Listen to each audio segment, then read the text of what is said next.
మా యొక్క గుండె బ్రద్దలవ్వాలి, కఠినమైనటువంటి మనస్సులు కరిగిపోవాలి.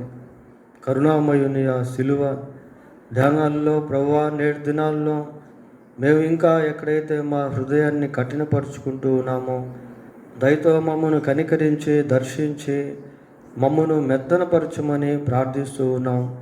మమ్మను ప్రభువా సాధుపరచమని వేడుకుంటూ ఉన్నాం. ప్రభువా నాయన, మీ శిలువ ధ్యానంలో మా జీవితాలు నాయన దీవెనకరముగా మారునట్లుగా సహాయం చేయండి. మరొక పర్యాయము మీ వాక్యము ద్వారా మాతో మాట్లాడి మమ్మల్ని బలపరచండి. మీ యందు మాకున్న గొప్ప ఆధిక్యతను మేము గుర్తెరిగి ఆ రీతిగా జీవించుటకు ప్రభా కృప దయచేయమని మా రక్షకుడైన యేసుక్రీస్తు పరిశుద్ధమైన నామములో ప్రార్థన చేస్తున్నాము తండ్రి. ఆమేన్.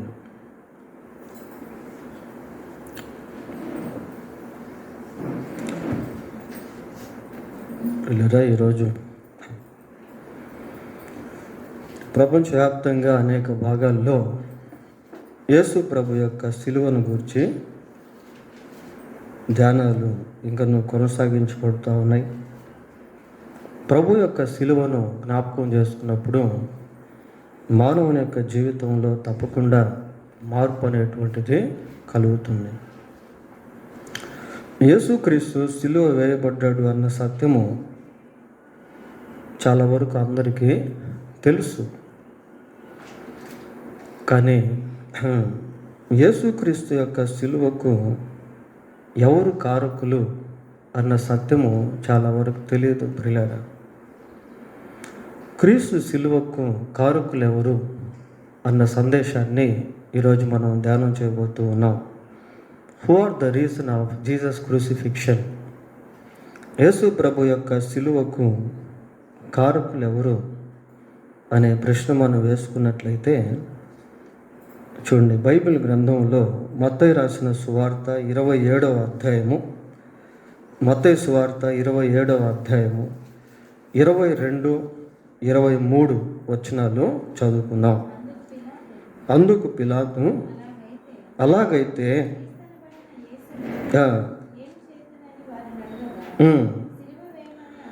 సిలువ వేయమని అందరూ చెప్పిరి. అధిపతి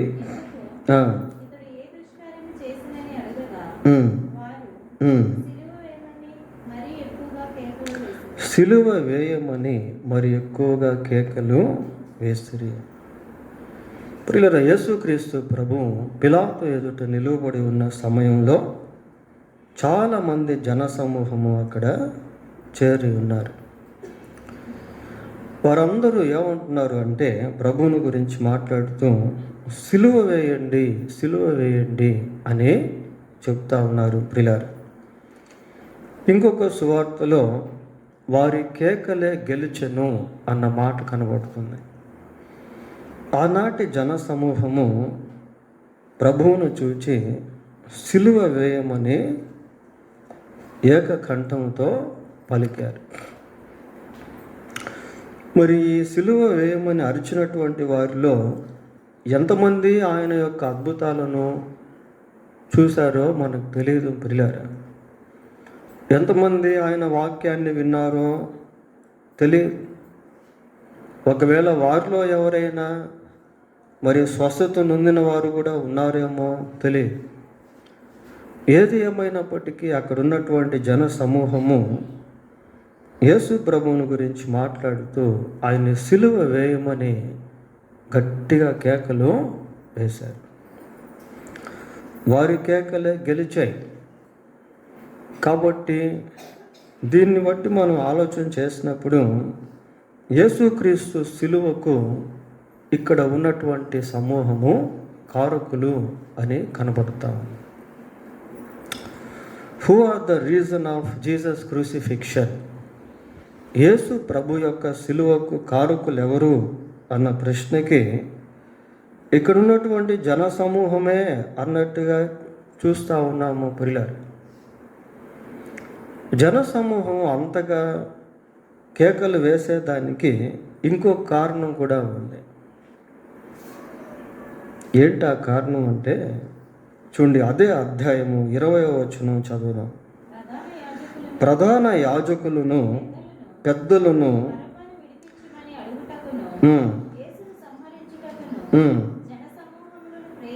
జన సమూహములను ప్రేరేపించిరి. యేసును సంహరించుటకును జన సమూహములను ప్రేరేపించిరి. అంటే ఒకవేళ ప్రేరేపించకపోతే ఈ జన సమూహము సిలువ వేయమని బహుశా కేకలు వేసి ఉండేవారు కాదు. దీన్ని బట్టి గమనించినప్పుడు జన సమూహము కారకులు కాదు, కానీ ఎవరు కారకులు? ప్రధాన యాజకులను పెద్దలు. ప్రధాన యాజకులు పెద్దలు ఏమని చెప్తున్నారు అంటే ప్రజలతోటి బరబ్బాను విడిపించమని అడుగుటకును యేసును సంహరించుటకును జన సమూహములను ప్రేరేపించిరి. ప్రియులారా, ప్రధాన యాజకులు అంటే మామూలు మనుషులు కారు, సామాన్యమైనటువంటి మనుషులు car. They know the law. వారు ధర్మశాస్త్రము ఎరిగినటువంటి వారు. ప్రియులారా, ద లా నోస్ జీసస్.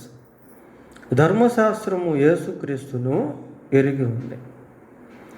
ధర్మశాస్త్రం యేసుక్రీస్తును ఎరిగి ఉన్నప్పటికీ, ధర్మశాస్త్రాన్ని ప్రధాన యాజకులు ఎరిగి ఉన్నప్పటికీ వారు ఏమంటున్నారు అంటే యేసును సంహరించమని అడగండి అంటున్నారు. It's very tragedy. ఇది ఎంతో దుఃఖకరమైనటువంటి విషయము. ప్రియులారా,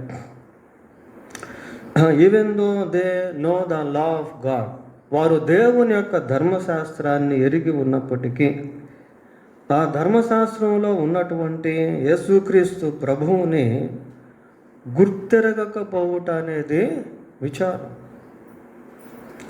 ప్రధాన యాజకులు పెద్దలు అక్కడున్నటువంటి ప్రజలను ప్రేరేపిస్తూ ఉన్నారు. ప్రియులారా, వారిలో ప్రభువు పైన బహు ఘోరమైనటువంటి ద్వేషం అనేది ఉంది. చూడండి, 26వ అధ్యాయం 59వ వచనం చదవండి. ప్రధాన యాజకులను మహాసభ వారందరూ యేసును చంపవలెనని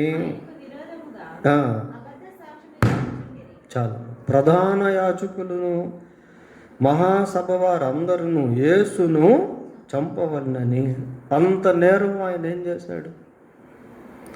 ప్రియులారా, ప్రధాన యాజకులు నిజంగా అంతగా ప్రభువును ద్వేషించే అంత నేరం ఆయన చేయలేదు.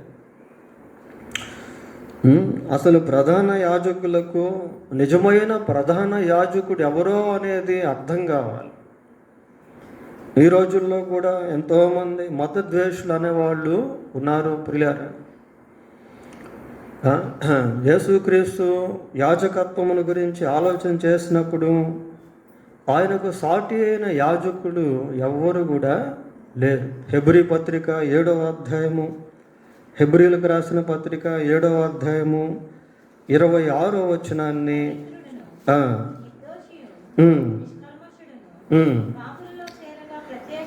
పాపులలో చేరక ప్రత్యేకముగా ఉన్నవాడును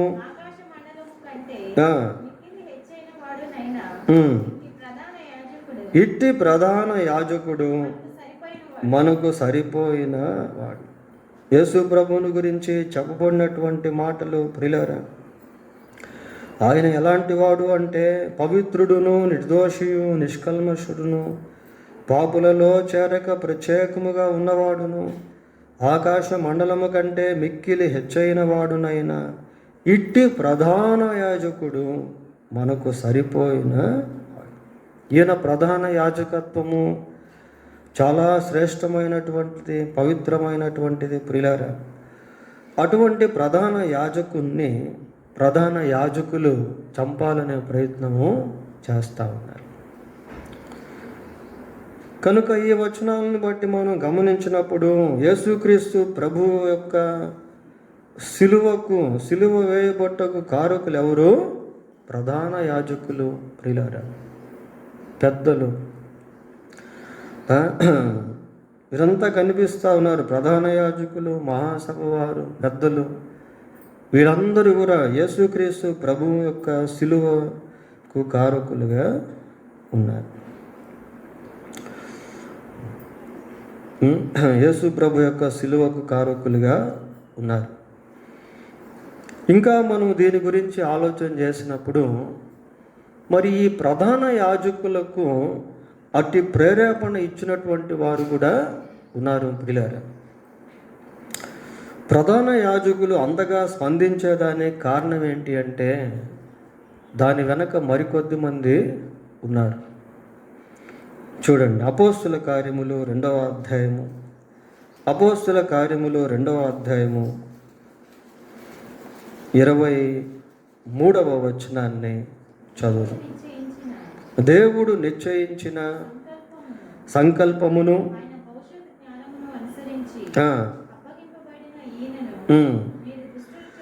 మీరు దుష్టుల చేత సిలువ వేయించి చంపితిరి. ఇక్కడ ఇంకొక గుంపు ఉన్నారు పిల్లరా. దుష్టుల చేత సిలువ వేయించి చంపినటువంటి గుంపు కనబడుతూ ఉన్నారు. వీళ్ళు ప్రధాన యాజకులు కాదు. వీళ్ళు ఎవరు అని అంటే ఆ 22వ వచనం చదవండి.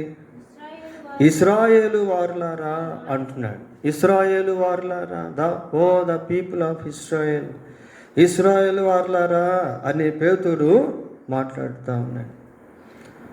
ఇశ్రాయేల్ ప్రజలు యేసుక్రీస్తును దుష్టుల చేతికి అప్పగించే సిలువ వేయించి చంపారట ప్రియులారా. ఇశ్రాయేల్ ప్రజలు ఏం చేశారు, యూదులు ఏం చేశారు అని అంటే యేసు ప్రభువును దుష్టుల చేత సిలువ వేయించి చంపితిరి. అంటే యేసుక్రీస్తుని చంపించింది ఎవరు అంటే ఎవరు? ఇశ్రాయేలు ప్రజలు. మరి ఇశ్రాయేల్ ప్రజలు అన్యులు కాదు. వాస్తవంగా ఇశ్రాయేల్ ప్రజలకి చాలా చరిత్ర అనేటువంటిది ఉంది ప్రియులారా. మనం ఆదికాండం 12వ అధ్యాయం నుండి గమనించినప్పుడు ఇశ్రాయేల్ చరిత్ర అనేది అక్కడ నుండి ప్రారంభం, అబ్రహాం దగ్గర నుండి ప్రారంభమవుతుంది. ఇశ్రాయేలులకు మూల పురుషుడు అబ్రహాము ప్రియులారా. అబ్రహాంలో నుండి ఇస్సాకు, ఇస్సాకులో నుండి యాకోబు, యాకోబులో నుండి 12 గోత్రములు, ఆ 12 గోత్రములు ప్రజలే ఇశ్రాయేలు ప్రజలు. మరి ఇశ్రాయేల్ ప్రజల గురించి మనం ఆలోచన చేసినప్పుడు వారిని దేవుడు ఐగుప్తు బంధకాల్లో నుంచి విడిపించాడు. సుమారుగా 400 సంవత్సరాలు ఐగుప్తు దేశంలో భయంకరమైనటువంటి బానిసత్వాన్ని అనుభవిస్తూ వారికంటూ స్వేచ్ఛ లేకుండా జీవిస్తూ శ్రమతో ఉన్నటువంటి ప్రజలను, ఇశ్రాయేల్ ప్రజలను దేవుడు విడిపించాడు. దేవుడు విడిపించి వారికి మంచి పాలు తేనెలు ప్రవహించు దేశమును వారికి అనుగ్రహించాడు. వారికి వాగ్దానాలను దేవుడు ఇచ్చాడు ప్రియులారా. ఆ వాగ్దానాల్లో యేసు ప్రభువును కూర్చున్న వాగ్దానం కూడా దాగి. Even though they were given the promise of God about Jesus Christ, యేసుక్రీస్తుని కూర్చున్న వాగ్దానము వారికి ఇవ్వబడినప్పటికీ ఆ వాగ్దానంలో ఉన్న యేసుక్రీస్తును ఎరగనటువంటి ప్రజలుగా ఇశ్రాయేలు ప్రజలు ఉన్నారు. వారు ఒక ప్రత్యేకమైనటువంటి జనాంగముగా బైబిల్లో మనం చూస్తాము ప్రియులారా. దేవుడు వారిని ఎంతగానో ఆశీర్వదించాడు. వారి జీవితాల్లో దేవుడు అనేక మందిని ఏర్పాటు చేశాడు. వారిలో నుండి రాజులు బయలుదేరారు. వారికి దేవుడు కొద్దిమంది ప్రత్యేకంగా ప్రవక్తలను ఏర్పాటు చేశాడు. ప్రవక్తలు ఒక గుంపుకు ఉండుట అనేది ఎంతో దీవెన. ప్రవక్తల ద్వారా దేవుడు వారితో మాట్లాడుతూ వచ్చాడు. ప్రవక్తల ద్వారా జరగబోయేటువంటి విషయాలను వారికి తెలియజేస్తూ వచ్చాడు. మెస్సియాను కూర్చున్నటువంటి ప్రవచనము దానియేలు గ్రంథంలో మనకు కనబడుతుంది. యెషయా యేసుక్రీస్తు యొక్క జన్మ మరణములను గురించి రాశాడు. పిల్లలు అటువంటి ప్రవక్తలు కలిగినటువంటి ప్రజలు ఇశ్రాయేల్ ప్రజలు. అయితే వాళ్ళు ఇక్కడ ఏం చేస్తున్నారు అంటే యేసు ప్రభువుని దుష్టుల చేతకి అప్పగించి సిలువ వేయించి చంపించేశారు. ఈ వచనాన్ని బట్టి చూస్తే యేసు ప్రభు యొక్క సిలువ మరణానికి కారకులు ఎవరు? ఇశ్రాయేల్ ప్రజలు ప్రియులారా. ఇశ్రాయేల్ ప్రజలు. అంతకుముందేమో జన సమూహం అనుకున్నాము. ఆ తర్వాత ఇంకో వచనాన్ని పరిశీలిస్తే ప్రధాన యాజకులు అని తేలింది. ఇంకా కొంచెం బైబిల్ని లోతుగా మనం గమనించినప్పుడు, పరిశీలించినప్పుడు యేసు ప్రభు యొక్క శిలువ వెనక కారకులు ఎవరు అంటే ద పీపుల్ ఆఫ్ ఇస్రాయేల్. ఇశ్రాయేలు ప్రజలు. ప్రియులారా, ఇశ్రాయేలు ప్రజలు యేసు ప్రభు యొక్క శిలువకు కారకులుగా ఉన్నారు. ఇంకా కొంచెం మనం బైబిల్ని గమనించినప్పుడు who are the reason of Jesus crucifixion, యేసు ప్రభు యొక్క శిలువకు కారకులు ఎవరు అని పరిశీలిస్తే చూడండి, యోహాను సువార్త 19వ అధ్యాయం.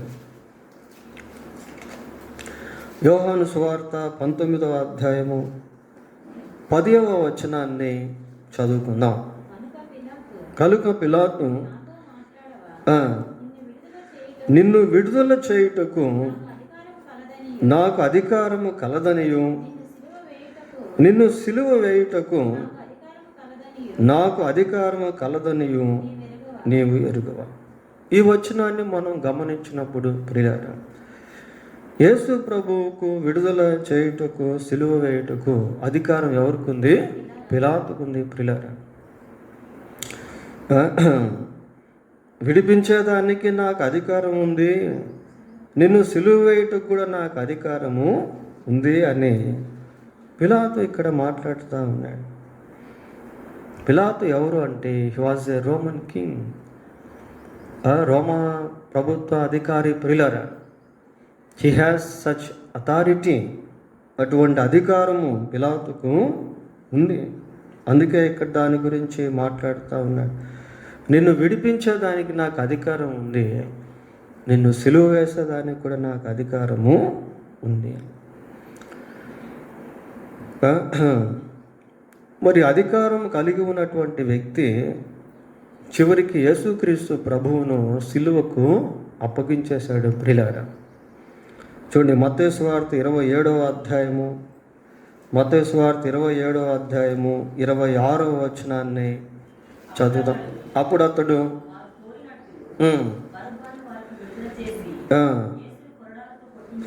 యేసును కొరడాలతో కొట్టించి సిలువ వేయ నప్పగించెను. ఒక రకంగా పిలాతే ఇక్కడ అప్పగించినట్టుగా మనం చూస్తాం. పిలాతే సిలువకు అప్పగించినట్టుగా చూస్తాం. ప్రియులారా, ఆ యోహాను సువార్త 19వ అధ్యాయం 10వ వచనాన్ని బట్టి గమనించినప్పుడు తనకున్నటువంటి అధికార బలము కూడా యేసు ప్రభు సిలువ వేయబట్టుకు ఒక కారణంగా మారింది. కనుక ఈ వచనాలను గమనించినప్పుడు యేసుక్రీస్తు ప్రభు సిలువ వేయబట్టుకు ఎవరు కారకులు అని అంటే పిలాతు అని అర్థమవుతా ఉంది. ప్రియులారా, అధికారం కలిగినటువంటి పిలాతు దాన్ని సద్వినియోగం చేసుకోనకుండా మరి ప్రభు సిలువకు కారకుడిగా మారాడు. ఇంకా బైబిల్లో మరి యేసు ప్రభు సిలువ వేయబట్టుకు దాని వెనక కారకులు ఎవరు అనే ప్రశ్న మనం వేసుకుంటే చూడండి, మత్తయి సువార్త 26వ అధ్యాయము, మత్తయి సువార్త 26వ అధ్యాయము 48వ వచనాన్ని చదువుతాం. ఆయన్ను అప్పగించువాడు నేను ఎవరిని ముద్దు పెట్టుకుందునో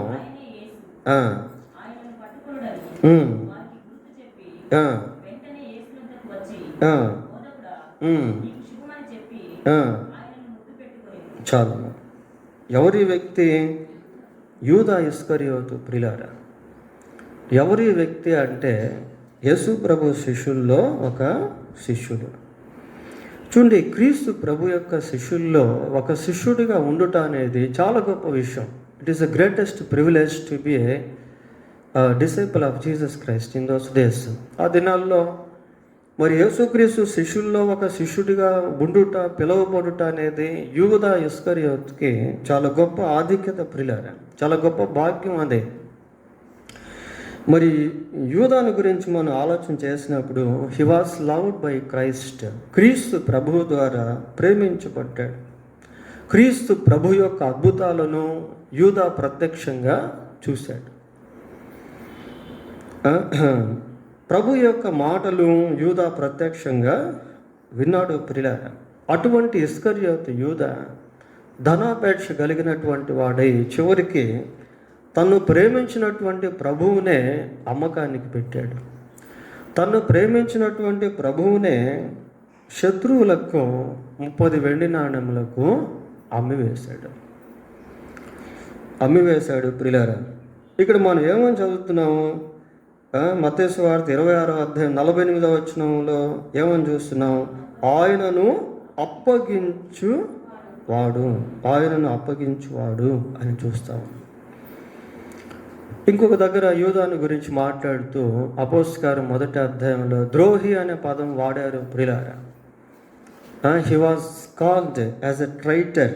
ద్రోహి అనేటువంటి పదాన్ని యూదాకు వాడడం జరిగింది. ఒకవేళ యూదా యేసు ప్రభువును అప్పగించకుండా ఉంటే ఆయన అప్పగింపబడేవాడు కాడా? ఈ వచనాన్ని మనం గమనించినప్పుడు యేసు ప్రభు యొక్క సిలువకు కారకుడు ఎవరు అంటే ఇస్కరియోతు యూదా అని కూడా మనం చెప్పుకోవచ్చు. ఇదంతా ప్రభు యొక్క సిలువ కార్యం ఏదో అకస్మాత్తుగా జరిగినటువంటిది కాదు. ఆయన ఆ మధ్యరాత్రి గెత్సెమనెకి వెళ్ళి ప్రార్థన చేసుకుంటూ ఉంటే వాళ్ళు సడన్గా వచ్చి ఆయన్ని పట్టుకొని తీసుకెళ్ళి సిలువ వేయడం అనేది జరగలేదు. ప్రియులారా, దీని వెనక ఈ హిస్టరీ అంతా కూడా దాగి. యేసు ప్రభు సిలువకు కారకులు ఎవరు అనే ప్రశ్న మనం వేసుకుంటే ఈ వచనాలను బట్టి చూస్తే ఇస్కరియోతు యూదా అని కూడా మనము చెప్పుకోవచ్చు. శిష్యుడిగా పిలువబడినటువంటి వ్యక్తి చివరికి ప్రభువునే అమ్మివేసినటువంటి వ్యక్తిగా మారిపోయాడు. మరి ఇంకా యేసు ప్రభు who are the reason of Jesus crucifixion, యేసు ప్రభు సిలువకు కారకులు ఎవరు అనే ప్రశ్న వేసుకున్నట్లయితే ఇంకొక వ్యక్తి కూడా కనిపిస్తాడు. ప్రియుల, కనిపించని వ్యక్తి కనిపిస్తాడు. ఎవరు అంటే అపవాది, సైతాను. కనిపించని సైతాను కూడా మరి యేసు ప్రభు యొక్క సిలువకు కారకుడిగా ఉన్నాడు. చూడండి, ఆదికాండం 3వ అధ్యాయము 15వ వచనాన్ని చదువుకుందాం.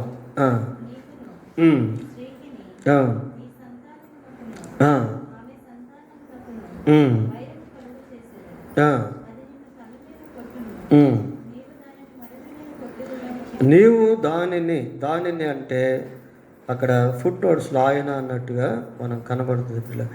నీవు దానిని మడిమ మీద కొట్టుదువు.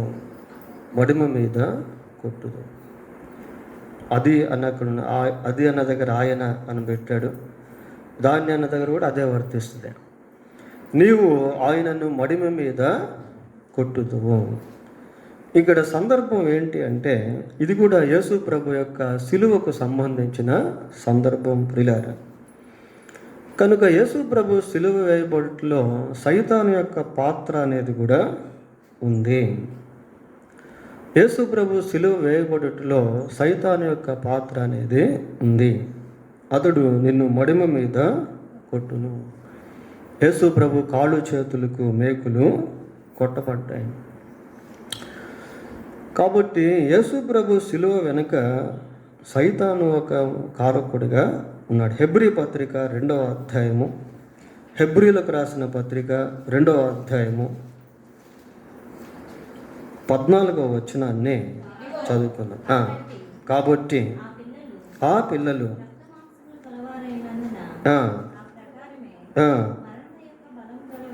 మరణము యొక్క బలము గల వానినే అనగా అపవాదిని మరణము ద్వారా నశింపజేయుటకును. చాలు. మరణము యొక్క బలము గల వానిని అనగా అపవాదిని మరణము ద్వారా నశింపజేయుటకును. అంటే మరణము యొక్క బలము గలవాడు ఎవరు అంటే సైతానుడు. ప్రియులారా, సాతానునికి నాశనం రావాలి అని అంటే యేసుక్రీస్తు చనిపోవాలి, యేసుక్రీస్తు మరణించాలి. అదే ఇక్కడ మనం చదివేది. మరణము యొక్క బలము గల వానిని అనగా అపవాదిని మరణము ద్వారా నశింప చేయుటకును. యేసుక్రీస్తు చనిపోకపోతే అపవాదికి నాశనం అనేది రాదు. పేతురు కూడా తన పత్రికలో రాస్తూ అపవాది క్రియలను లయపరచుటకే మనిషి కుమారుడు వచ్చెను. కనుక యేసు ప్రభు సిలువకు కారకులు ఎవరు అంటే సైతాను అని ఈ వచనాలను బట్టి మనము చెప్పవచ్చు ప్రియులారా. Who are the reason of Jesus crucifixion? యేసు ప్రభు యొక్క సిలువకు కారకులు ఎవరు అంటే స్టెప్ బై స్టెప్ మనం చూస్తూ ఉన్నాం. ఈ వచనాలను బట్టి గమనించినప్పుడు యేసు ప్రభు యొక్క సిలువకు కారకులు మరి సైతాన్ అన్న విషయం మనకు బాగా అర్థమవుతా ఉంది. ఇంకా యేసు ప్రభు సిలువ కారకులు ఎవరు అని అంటే చూడండి, చాలా ఆశ్చర్యమైనటువంటి విషయాలు బైబిల్లో మనం కనపడతాయి. హెబ్రీ పత్రిక 9వ అధ్యాయము, హెబ్రీలకు రాసిన పత్రిక 9వ అధ్యాయము 22వ వచనం చదువుదాం. మరియు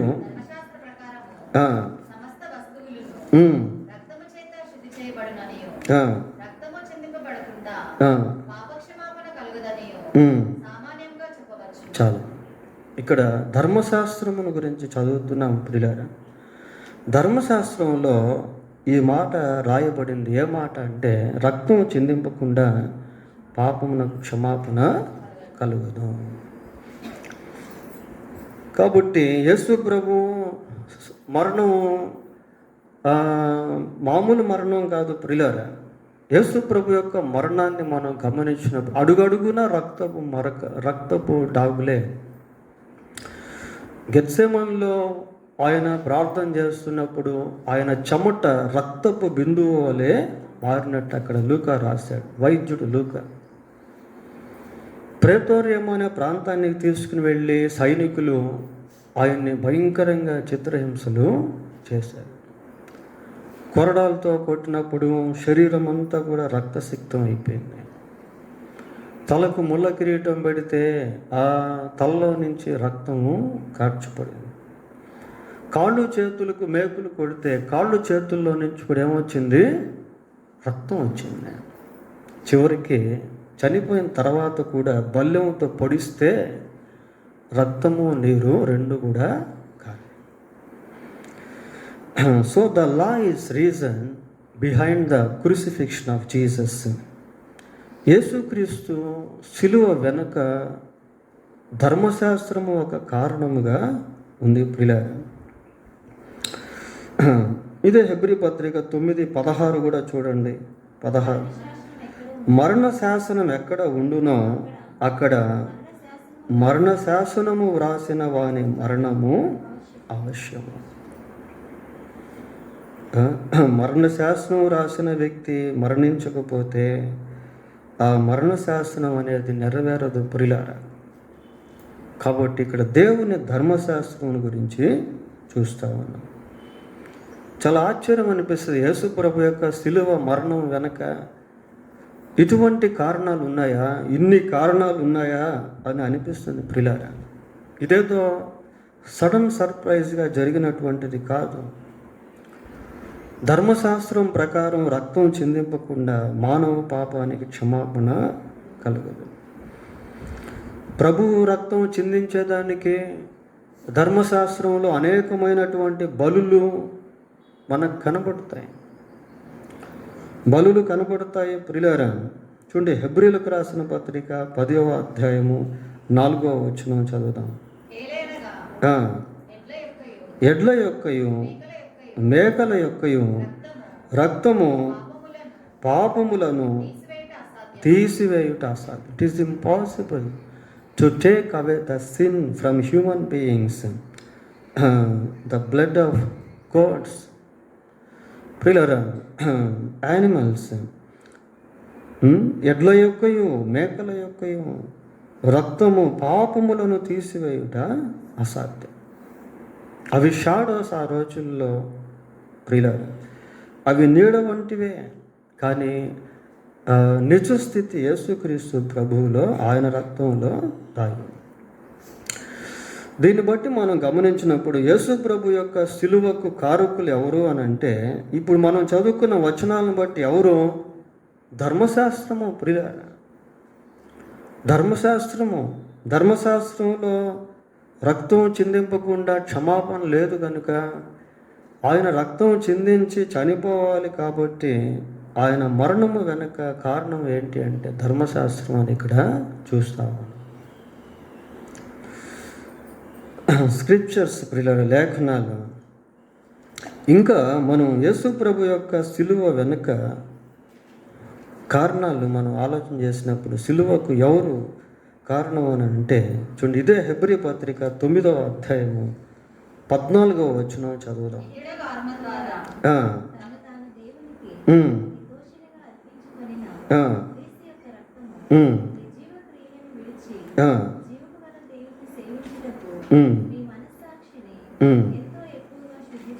చాలు. ఇక్కడ బోల్డ్ లెటర్స్లో ఏం కనిపిస్తుంది మీకు? ఆత్మ అనే పదం కనిపిస్తాం. నిత్యుడగు ఆత్మ ద్వారా తన్ను తాను దేవునికి నిర్దోషినిగా అర్పించుకొనిన క్రీస్తు.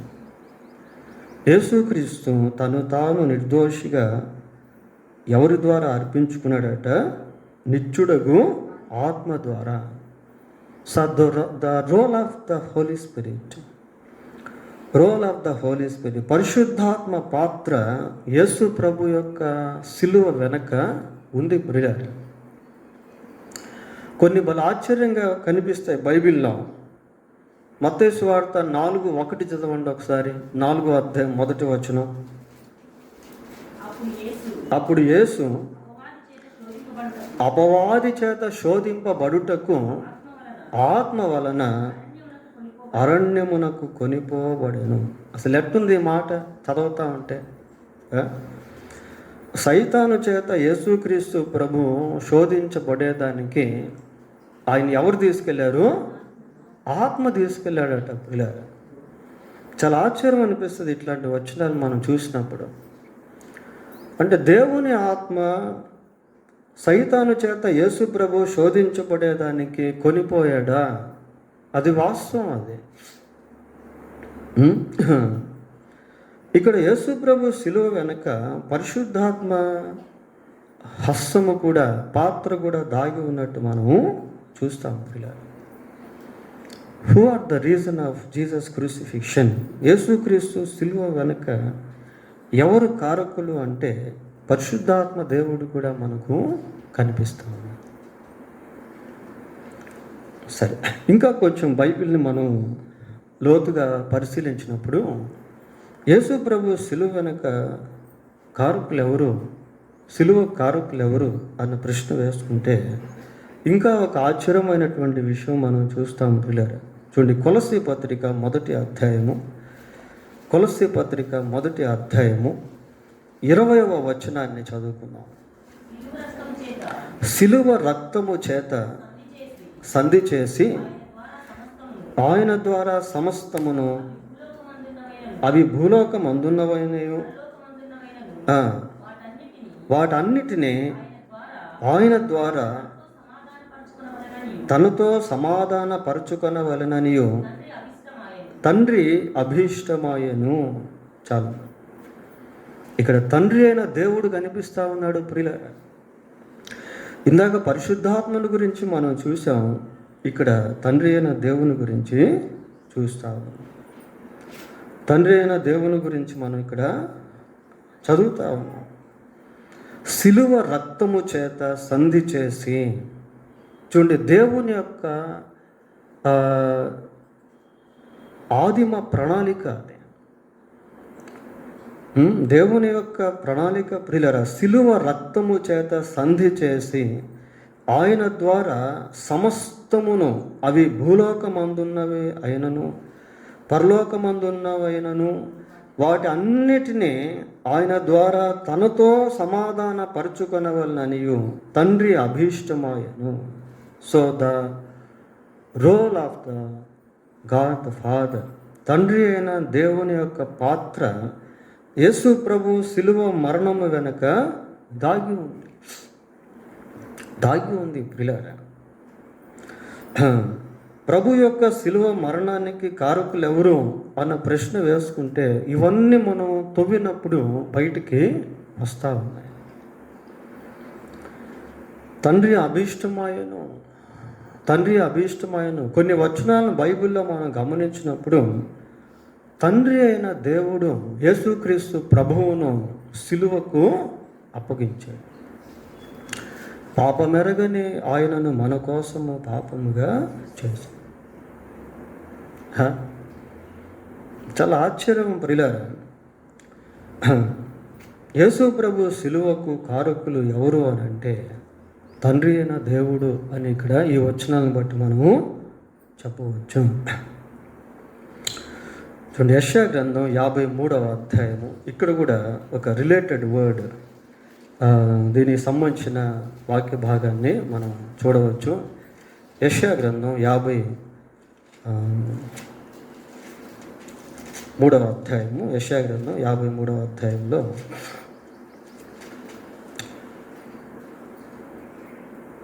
10వ వచనం చూడండి. అతన్ని నలుగగొట్టుటకు యెహోవాకు ఇష్టమాయెను. చూడండి ఆ వచనం ఎలాగో. అతన్ని నలుగగొట్టుటకు యెహోవాకు ఇష్టం. అతను అంటే ఎవరు ఇక్కడ? యేసుక్రీస్తు ప్రభు. ప్రియరా, ఈ 53వ అధ్యాయం అంతా కూడా యేసు ప్రభువుని గురించి చెప్పబడినటువంటి ప్రవచనాలు. అతన్ని నలుగొట్టుటకు యెహోవాకు ఇష్టమాయెను, ఆయన అతనికి వ్యాధి కలుగు చేశాను. జనితైక కుమారుడు ప్రియులారా, అద్వితీయ కుమారుడు యేసుక్రీస్తు ప్రభు. అయితే తండ్రికి ఇక్కడ ప్రభువు నలగొట్టుటకు ఇష్టమాయ. దాని ఉద్దేశం ఇందాక మనం ఆ కొలసీ పత్రికలో చదివాము ప్రియులారా. కనుక ఈ వచనాన్ని బట్టి మనం గమనించినప్పుడు యేసు ప్రభు శిలువకు కారకులు ఎవరు అంటే తండ్రి అయిన దేవుడు అన్న విషయం కనిపిస్తాము. ఇంకా కొంచెం మనం బైబిల్ని పరిశీలించి కొంచెం లోతుగా వెళ్ళి who are the reason of Jesus crucifixion, యేసు ప్రభు శిలువ కారకులు ఎవరు అన్న ప్రశ్న వేసుకుంటే ఇంకా ఒక గొప్ప ఆశ్చర్యమైనటువంటి వాక్యం మనకు కనబడుతుంది.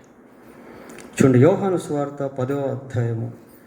యోహాను రాసిన సువార్త 10వ అధ్యాయము 18వ వచనం చదువుదాం ప్రియులారా. ఎవడును నా ప్రాణము తీసుకొనడు, నా అంతట నేనే దాన్ని పెట్టుచున్నాను. ఇప్పుడు చెప్పండి, యేసుక్రీస్తు శిలువ కారకులు ఎవరు? యేసుక్రీస్తే. యేసుక్రీస్తు శిలువ కారకులు ఎవరు అంటే యేసుక్రీస్తే ప్రియులారా.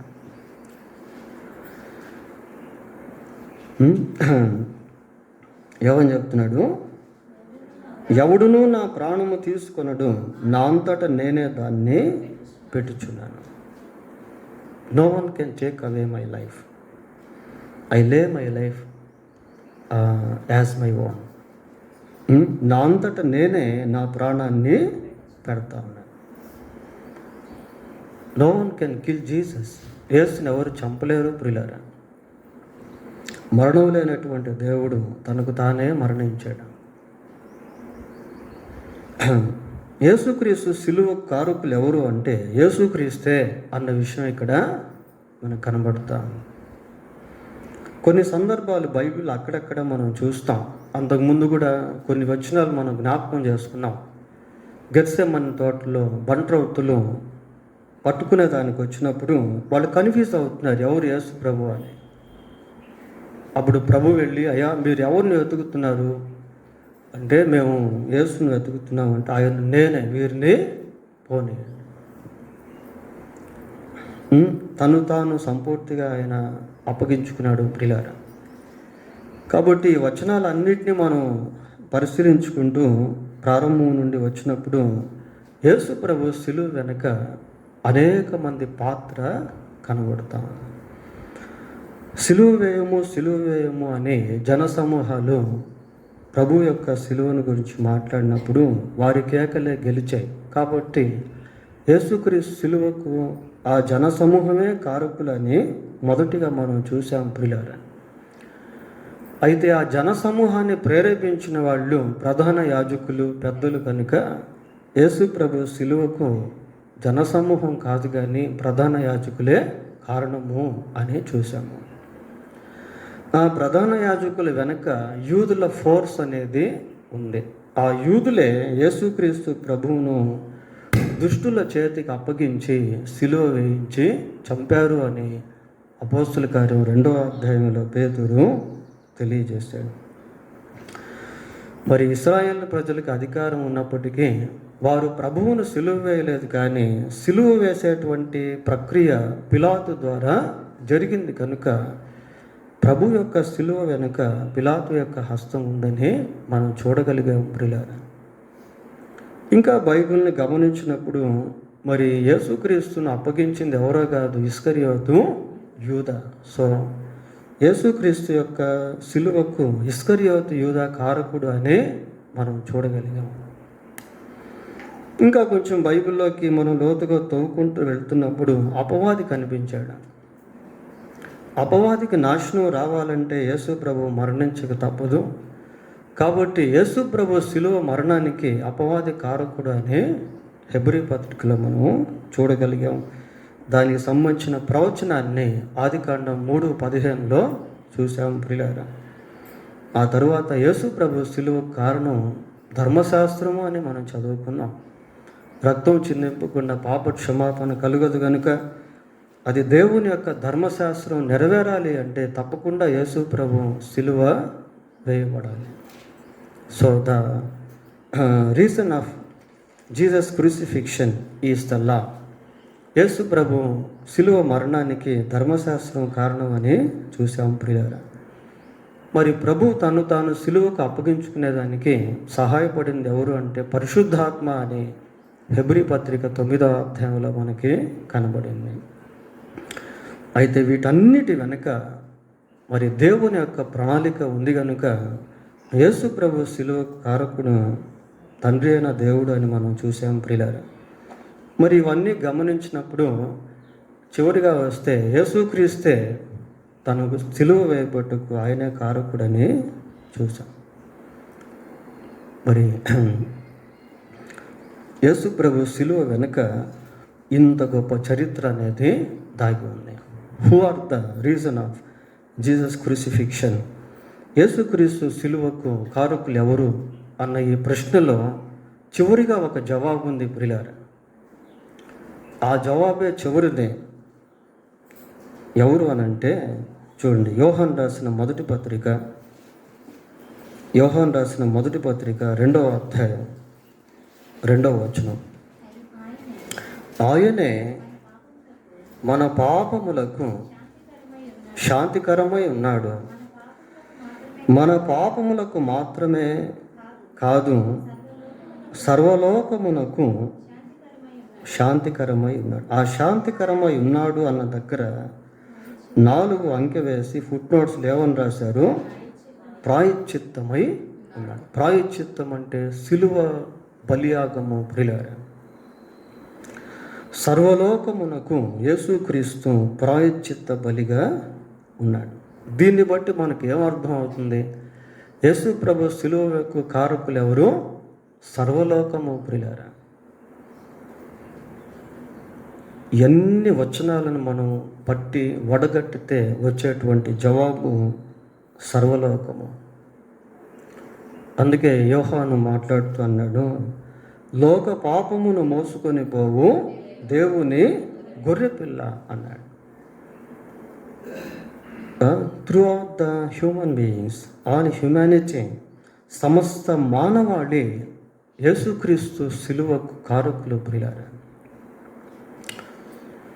సమస్త మానవులు యేసు ప్రభు యొక్క శిలువకు కారకులు.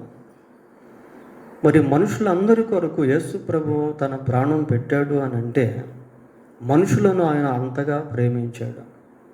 ఆయన ప్రేమించిన మనుషులు ఎవరో తెలుసా? మనం ఇందాక వాక్యం చదివాం కదా, రోమాపత్రిక 5వ అధ్యాయం 8వ వచనంలో మనము పాపులమై ఉండగా అనే మాట మనకు కనబడుతుంది. ఆయన ప్రేమించిన మనుషులు ఎవరు? పాపులు. ప్రియులారా, పాపిని ప్రేమించినటువంటి పరిశుద్ధుడైన దేవుడు. ఆయన ప్రేమించిన మనుషులు ఎవరు అంటే అదే రోమాపత్రిక 5:10లో మనం శత్రువులమై ఉండగా అన్న పదం మనకు కనబడుతుంది. ఆయన ప్రేమించిన మనుషులు ఎవరు? శత్రువులు. ఆయనకు ఎవరు శత్రువులు లేరు, కానీ ఆయన అందరికీ శత్రువే. ప్రియులారా, శత్రువులను యేసుక్రీస్తు ప్రభువు ప్రేమించాడు. The people who offended God by their acts. ప్రజలు వారి యొక్క క్రియలను బట్టి దేవుణ్ణి ఎంతగానో బాధపరిచారు. ఆ బాధపరిచినటువంటి ప్రజలను యేసుక్రీస్తు ప్రభువు ప్రేమించాడు. లోకంలో ఉన్న మానవులందరి కొరకు యేసుక్రీస్తు ప్రభు సిలువలో మరణించాడు. ప్రియులారా, ఇక్కడ మనం గమనించాల్సింది ఏంటి అంటే ప్రపంచంలో ఉన్న ప్రతి వ్యక్తి కొరకు యేసు ప్రభు మరణించాడు. ఆ వ్యక్తుల్లో మనం కూడా ఉన్నాం. Who are the reason of Jesus crucifixion అంటే we are the reason of Jesus crucifixion. యేసు ప్రభు సిలువకు మనం కూడా కారకులమే. ప్రియులారా, మనం కూడా కారకులమే. మనం శత్రువులమై ఉన్నప్పుడు దేవుడు మనల్ని ప్రేమించాడు. మనం పాపులమై ఉండగా దేవుడు మనల్ని ప్రేమించాడు. మనం అపవిత్రులుగా ఉండగా దేవుడు మనల్ని ప్రేమించాడు. ప్రేమించి మనల్ని ఏం చేశాడు అంటే తన సంఘముగా చేసుకున్నాడు. సంఘంలో కూడా సిలువ కనిపిస్తుంది. అపోస్తుల కార్యం 20:28 దేవుడు తన స్వరక్తం ఇచ్చి సంపాదించిన తన సంఘం. ప్రకటన గ్రంథం 1:6 ఆయన మనల్ని ప్రేమించి తన రక్తము వలన మనలను విడిపించి. కాబట్టి యేసుక్రీస్తు మరణము వెనక మనం కూడా కారకులమే అన్న సత్యం గుర్తుపెట్టుకోవాలి. మరి ప్రభు మన కొరకు మరణించాడు. మనం ఎప్పుడైతే యేసుక్రీస్తునందు విశ్వాసం ఉంచుతామో మన లైఫే డిఫరెంట్గా ఉంటుంది. ప్రియులారా, different life. God wants to see a different life in human beings. మానవ జీవితంలో ఒక ప్రత్యేకతను దేవుడు చూడాలని ఉద్దేశించాడు. యేసు ప్రభునందు విశ్వాసం ఉంచినటువంటి మనము ప్రభువుకి ఏమవుతామో తెలుసా? We will become his bride. ఆయనకు వధువుగా మారుతాము. We will become his body. ఆయనకు శరీరముగా మారుతాము. We will become his priest. ఆయనకు యాజకులముగా మనం మారుతాము. ప్రియులారా, చూడండి, ప్రభు యొక్క శరీరము, ప్రభు యొక్క యాజకులు, ప్రభు యొక్క పెళ్లి కుమార్తె, ఆ సీన్ మనం గమనించినప్పుడు, ఆ దృశ్యాన్ని మనం చూసినప్పుడు అది చాలా అమోఘమైనటువంటి దృశ్యంగా ఉంటుంది. దాన్ని చూడాలనే ఉద్దేశంతో యేసుక్రీస్తు ప్రభు సిలువలో మరణించాడు. ప్రియులారా, కాబట్టి ఆయన సిలువకు కారకులు ఎవరు అంటే ప్రపంచం. ఆ ప్రపంచంలో మనం కూడా ఉన్నాం. మనందరి కొరకు యేసు ప్రభు సిలువలో మరణించాడు. పౌలు కొరింథీయులకు రాసిన 1 పత్రిక 15:3 క్రీస్తు మన పాపముల నిమిత్తము మృతి పొంది అని రాస్తాం. ఆ మన అని ఎవరు చదువుతారో వాళ్ళందరికీ కూడా వర్తిస్తుంది. మన అనే దాంట్లో నా అనేది కూడా దాగి ఉంది. ప్రియులారా, కనుక ఇంకా మనలో ఎవరైనా యేసు ప్రభువుని నమ్ముకోకుండా ఉంటే నీ కొరకు సిలువలో ప్రభువు కార్చిన రక్తం వృధా అయిపోతుంది. నీ కొరకు కూడా యేసు ప్రభు సిలువలో మరణించాడు. నీ పాపానికి కూడా ఆయన వద్ద క్షమాపణ అనేది ఉంది. నీవు పాపిగా మరణిస్తే దేవుడు సంతోషించలేడు. ప్రియులారా, నీవు ఆయన యందు విశ్వాసం ఉంచితే నిన్ను పెళ్లి కుమార్తెగా చూస్తాడు, నిన్ను యాజకుడిగా చూస్తాడు, నిన్ను పరిశుద్ధ జనముగా చూస్తాడు. నీవు కూడా ఆయన శరీరంలో ఒక భాగముగా ఎంచబడతావు. కాబట్టి దేవుని అద్భుతమైన ప్రణాళిక మానవాళి విషయంలో ఆయన మరణమందు దాగి ఉంది. అది సిలువలో నెరవేర్చబడింది. ప్రియులారా, దేవుడు తన వాక్యాన్ని దీవించునుగాక. ప్రార్థన చేసుకుందాం. ప్రార్థన. ఒక్క నిమిషం అందరూ ప్రార్థన చేసుకుంది. దేవుని వర్తమానం విన్నాం ప్రియులారా. ప్రభు యొక్క సిలువకు కారకులు యూదులు కారు, పిలాతు కాడు, ఆ జనసమూహం కాడు. తండ్రి అయిన దేవుని ప్రణాళిక, ధర్మశాస్త్రము ఇవన్నీ కూడా మనం చూస్తూ వచ్చాం. ప్రభు యొక్క సిలువకు కారణం లోకమే. ఆ లోకంలో మనం కూడా ఉన్నాం. ప్రార్థన చేసుకుందాం. ప్రభువుని అడుగుదాం. ప్రభువా, పాపినైనా నన్ను క్షమించు నాయన. నా కొరకు కూడా నీవు సిలువ వేయబడ్డావే. నా కొరకు కూడా నీవు సిలువల రక్తం చిందించావు కదా ప్రభువా, నన్ను క్షమించు నాయన. నేను శత్రువునై ఉండగా, పాపినై ఉండగా ప్రభువా మీరు నన్ను ప్రేమించావే ప్రభువా, ఎంత ప్రేమ కలిగిన దేవుడవు నాయన అని అడుగుదాము ప్రియులారా.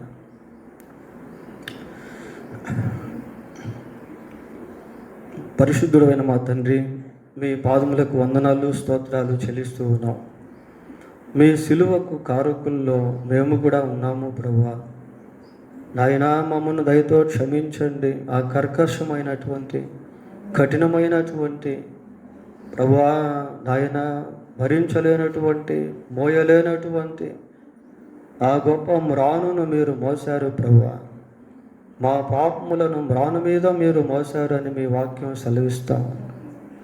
మా కొరకు శాపగ్రాహిగా మారినటువంటి దేవుడు ప్రభువా, మా శిక్షను మీ మీద వేసుకున్నటువంటి వాడు ప్రభువా, మీకు వందనాలు, స్తోత్రాలు చెల్లిస్తూ ఉన్నాము నాయన. ప్రభువా, ఇంకా ఈ స్థలంలో మిమ్మల్ని ఎరగని వారు ఎవరైతే ఉన్నారో వారు త్వరగా మిమ్మల్ని నమ్ముకొని రక్షణ పొంది మీ బిడ్డలుగా, మీ శరీరముగా, మీ వధువుగా మారునట్లు సహాయం చేయండి నాయన.